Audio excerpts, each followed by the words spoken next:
ଯେତେବେଳେ ବି ତୁମେ ଏକୁଟିଆ ଅନୁଭବ କରୁଛ କିମ୍ବା ତୁମକୁ ଲାଗେ କି ଲୋକମାନଙ୍କ ମଧ୍ୟରେ ଥାଇ ମଧ୍ୟ ମୋତେ ସମର୍ଥନ କରିବାକୁ କେହି ନାହାନ୍ତି, ତେବେ ତୁମର ମନକୁ ହାଲୁକା କରିବା ପାଇଁ କାହା ଉପରେ ନିର୍ଭର ରୁହ ନାହିଁ। ସିଧା ମୋ ପାଖକୁ ଆସ। ସର୍ବଦା ମୁଁ ତୁମ ପାଇଁ ଅଛି, ତୁମର କଥା ଶୁଣିବା ପାଇଁ। କଦାପି ଏହା ଭାବ ନାହିଁ ଯେ ମୁଁ କେବଳ ଏକ ପ୍ରତିମା। ମୁଁ ପ୍ରତ୍ୟକ୍ଷ ରୂପରେ ତୁମ ଘରେ ବିରାଜିତ ଅଛି।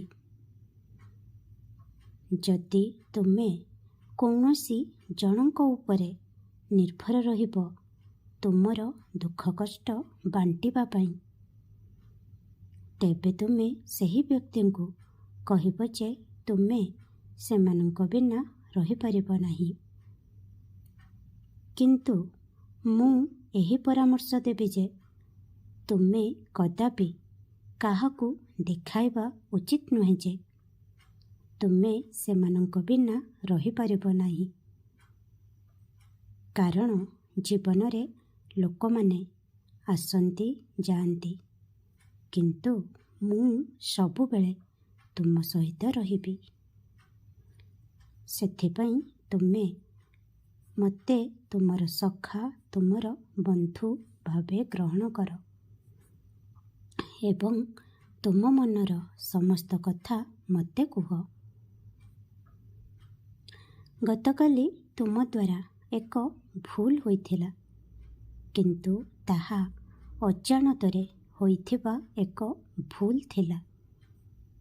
ତେଣୁ ନିଜ ଉପରେ ଦୋଷ ନିଅ ନାହିଁ। ମୁଁ ତୁମକୁ କ୍ଷମା କରିଦେଇଛି ପିଲାମାନେ। ତୁମ ଆଖପାଖରେ ଯେତେ ଲୋକ ଅଛନ୍ତି ତୁମକୁ ବହୁତ ଭଲ ପାଆନ୍ତି ଏବଂ ମୁଁ ମଧ୍ୟ ତୁମକୁ ବହୁତ ଭଲ ପାଏ। ତୁମେ ସାହସ ହରାଅ ନାହିଁ। ତୁମର ଭଲ ଦିନ ଏବେ ଖୁବ୍ ଶୀଘ୍ର ଆରମ୍ଭ ହେଉଛି। ଖୁସିରେ ରୁହ ଏବଂ ଖୁବ୍ ଖୁସିରେ ରୁହ। ଆଶୀର୍ବାଦ କରୁଛି। ଓମ୍ ସାଇ ରାମ, ଜୟ ସାଇ ରାମ।